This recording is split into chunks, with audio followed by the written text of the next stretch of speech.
Hey Sugar Geeks, Liz here. Have you ever had some delicious bread at an Italian restaurant and just like, what is that? How do I make it? Well, today I'm gonna show you how to make the best focaccia bread ever, and you will not believe how easy it is to do too. It's coming up next on the Sugar Geek Show. The first thing we're gonna do is combine the yeast, a little bit of sugar, which is basically like yeast food, some warm water at about 110 degrees. We're gonna mix that together until it starts to get foamy. Foam means the yeast is alive and it's active and it's eating the sugar and it's farting out yeast bubbles. Yes, bread is yeast farts. I'm sorry I had to tell you that.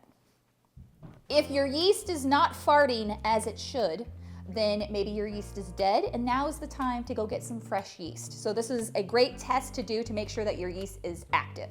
If it's been in your cupboard for like 3 years and you're like, I should make bread today, it's probably gonna be dead.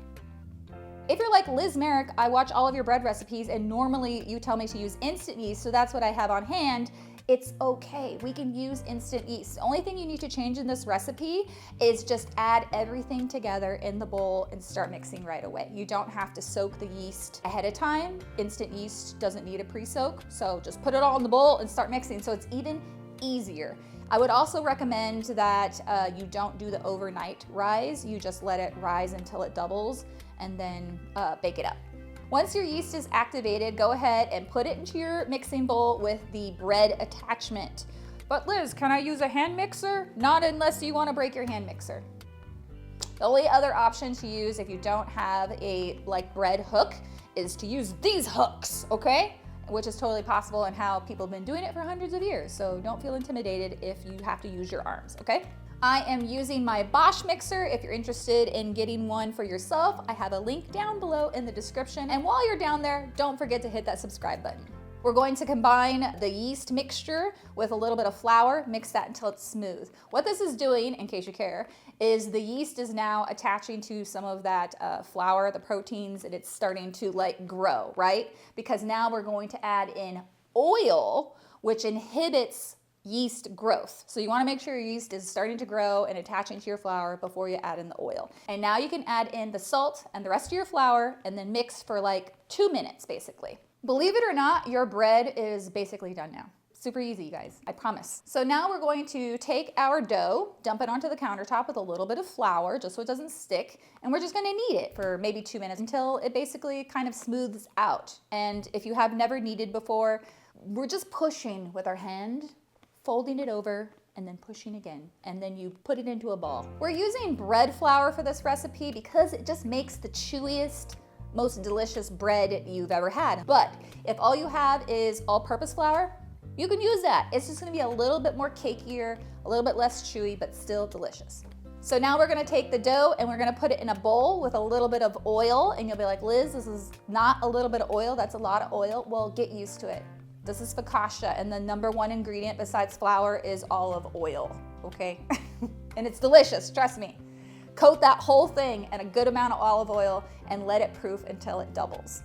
I'm putting plastic wrap on top of mine so the top doesn't get all crusty and dried out. Depending on how warm your room is, this could take 90 minutes, this could take 3 hours. So just keep an eye on it. When it starts getting towards the top of the bowl, it's ready to go into the fridge. I like to put my bread into the oven with just the light on. That's the perfect amount of heat to make it a nice warm environment. You could also put it on the oven door with the light on, or on top of the fridge, or if you have a toaster oven, some toaster ovens even have a proofing setting. So just as long as it's a nice warm spot between 75 and 90 degrees. Okay, so now we're going to take our pan, 9 inches by 13 inches, and we're going to coat the pan in, let's see, what was that term that I read? A swimming pool of oil. I'm not joking, you guys. This was the actual term that I read when learning how to make focaccia, and it's true because one time I didn't use quite as much oil and it was a little bit dry on the bottom of the focaccia. So you have to make it like a swimming pool, which means the whole bottom of the pan should be covered in oil to the point where it doesn't separate and you don't have any holes. So it's not thick. It's not a thick amount of oil, but it does cover the whole bottom of the pan. And then once you have that on there, you're gonna take your very delicious poofy dough out of the bowl, and you're gonna kind of like hold it in your hands and let it start to stretch. And then you're gonna put that into the pan, and then you can gently lift the dough up and stretch it towards the corners until the whole pan is covered in the dough. If it feels like it's just not stretching, just stop touching it, leave it alone for 5 minutes, and then come back. This gives a chance for the gluten in the dough to relax, and then it will stretch again. Okay, so now you can cover this in plastic wrap, and once again, we're gonna let it proof until it doubles, or if you're like, I don't wanna bake this until tomorrow, you could put it into the fridge at this point and just let it chill overnight in the fridge, and then bake it the next day. So once your focaccia has gotten all bubbly, you'll start to see little bubbles and it starts to kind of feel like a sponge. This is the best part. You get to take your fingers, dip them in a little oil, and then you're going to impress lots and lots of divots. And I mean a lot, you guys, because each one of those divots is gonna become a tiny little olive oil swimming pool. I told you there was more olive oil coming, okay? And then you're going to sprinkle sea salt into each one of those little swimming pools and some rosemary, and it's going to be a sea salt, rosemary, olive oil party in your mouth. So don't be afraid, lots and lots of divots. So I like to just use my olive oil drizzler bottle thingy to put the olive oil on top, specifically into the little divots to make little pools. Chop your rosemary really finely, place that on top. You could add Parmesan, you could add garlic, you could add olives, there's all kinds of other things. You could even make some beautiful focaccia bread art, and I maybe have like a tutorial for that somewhere. Then sprinkle on some flaky sea salt, and it's time to bake. I'm baking my focaccia at 425 degrees Fahrenheit because my oven is a little bit hot. I think it's because it's a double oven, so the radiant heat is a little bit closer to my actual bread, but if you just have a regular oven, 450 is probably where you're gonna be at. And then we're baking this until it looks golden brown, and the internal temperature is between 180 and 200, or it smells done. Now it's time to eat it.